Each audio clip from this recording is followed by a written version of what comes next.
జీవితంలో సంతోషంగా ఉండాలంటే ఏం చేయాలి? చాలా మంది స్వామీజీలు మోటివేషన్ స్పీకర్స్ చెప్పే మాట నీకు నచ్చినట్టు చెయ్యి, మనిషి మాట అస్సలు వినకు, మరీ ముఖ్యంగా ఇతరులతో పోల్చుకోకూడదని. అయితే మనలో చాలా మంది చేసే తప్పు అదే. ఇతరులతో పోల్చుకుంటూ జీవితాన్ని భారంగా మార్చుకుంటాం. కానీ నిజమైన సంతోషం అంటే కట్టుకోవడానికి బట్ట, తినడానికి కాస్త తిండి, ఉండడానికి ఓ చోటు, అంతే అంటారు సిద్ధేశ్వర స్వామి. ఈయన గురించి మీరు పెద్దగా వినుండకపోవచ్చు, కానీ కన్నడ ప్రజలకు సిద్ధేశ్వర స్వామి అంటే దేవుడితో సమానం. అలాగని ఇప్పుడున్న కొందరు బాబల్లా నోట్లో నుండి లింగాలు తీయడం, పెద్ద పెద్ద నామాలు పెట్టుకుని మెడలో రుద్రాక్షలు వేసుకుని జనాల్ని మోసం చేసే టైపు కాదు. మామూలు తెల్ల బట్టలు, భూతద్దాల కళ్ళజోడు పెట్టుకుని అతి సామాన్యంగా ఉంటారాయన. ఆయన అనారోగ్యంతో హాస్పిటల్లో ఉంటే కులమత భేదాలు లేకుండా మా ఆయుష్ కూడా పోసి ఆయన బ్రతికించమంటూ అక్కడి ప్రజలు దేవుళ్లను వేడుకున్నారు. చివరికి ఆయన శివైక్యం చెందినప్పుడు పార్టీలతో సంబంధం లేకుండా ప్రధాని నుండి గల్లీ నాయకుడి వరకు, కోటీశ్వర్ల నుండి కటిక పేదవాడి వరకు ఆయన్ని కడసారి చూసేందుకు ఆయన ఆశ్రమానికి క్యూ కట్టారు. ఇక ఆయన మాట వినిపించదనే చేదు నిజాన్ని తట్టుకోలేక గుండెలు బాదుకుంటూ ఏడ్చారు. అసలింతకి ఎవరి సిద్ధేశ్వర స్వామి, ఏం చేశాడు అనేది ఈ రోజు వీడియోలో చూద్దాం. సిద్ధేశ్వర స్వామి అసలు పేరు సిద్ధగొండ ఒగప్ప బిరాదర్.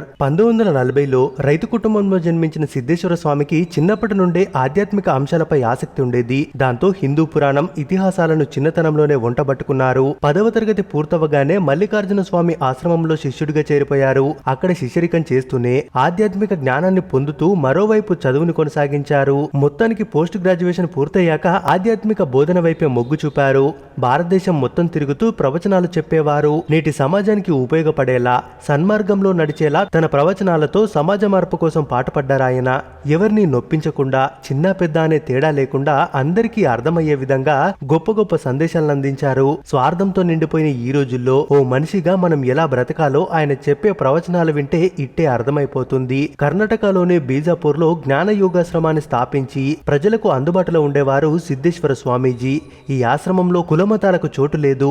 ఏ మతం వారైనా సరే ఈ ఆశ్రమానికి రావచ్చు. ఆయన ప్రవచనాలను వినడానికి ముస్లిం, క్రైస్తవులు కూడా వేలల్లో రావడమే అందుకు నిదర్శనం. ఇక సిద్ధేశ్వర స్వామి యేసు, అల్లా గురించి కూడా ప్రస్తావనలో తీసుకొస్తూ మతం పేరుతో మనం ఎలా మోసపోతున్నామో కళ్ళకు కట్టినట్టు చెప్పేవారు. మతం అంటే మనం ఎలా బ్రతకాలో నేర్పించేదే కానీ ఒకరినొకరు చంపుకోమని చెప్పేది కాదు.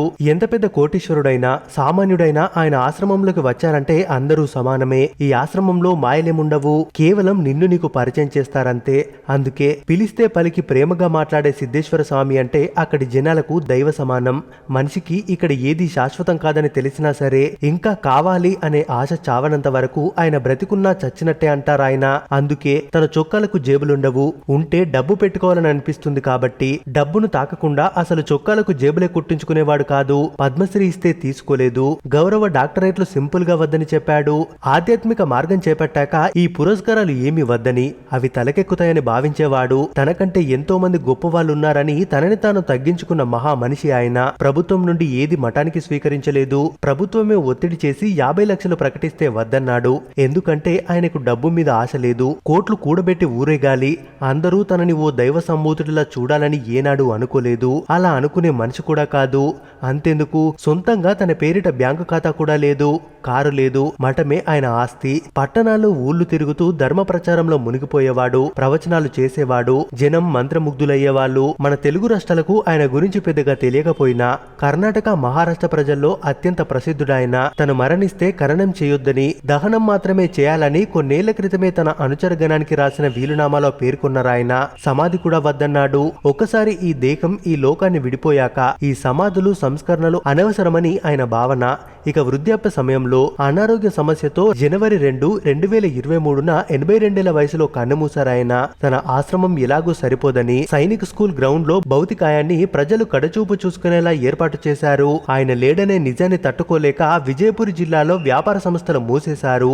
ఆఫీసులు, బడులు స్వచ్ఛందంగా మూతపడ్డాయి. 7 కిలోమీటర్ల మేర ఊరేగింపు సాగుతుంటే వేలాది మంది మహిళలు ఆరతులతో నివాళులు అర్పించారు. అనేక స్వచ్ఛంద సంస్థలు లక్షల భోజన ప్రసాద ప్యాకెట్లను పంచిపెట్టాయి.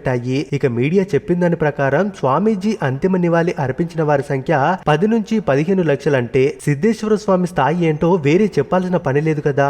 ఇది సిద్ధేశ్వర స్వామి కదా. మరి ఈ స్టోరీ మీకెలా అనిపించిందో మీ అభిప్రాయాన్ని కామెంట్స్ రూపంలో తెలియజేయండి. మన ఛానల్లో మెంబర్షిప్ ని పొంది నా ఈ ప్రయాణంలో మీరు భాగస్వామ్యం పొందుతారని ఆశిస్తూ మరిన్ని ఇలాంటి మంచి వీడియోస్ కోసం మన ఛానల్ ని తప్పకుండా సబ్స్క్రైబ్ చేసుకోండి.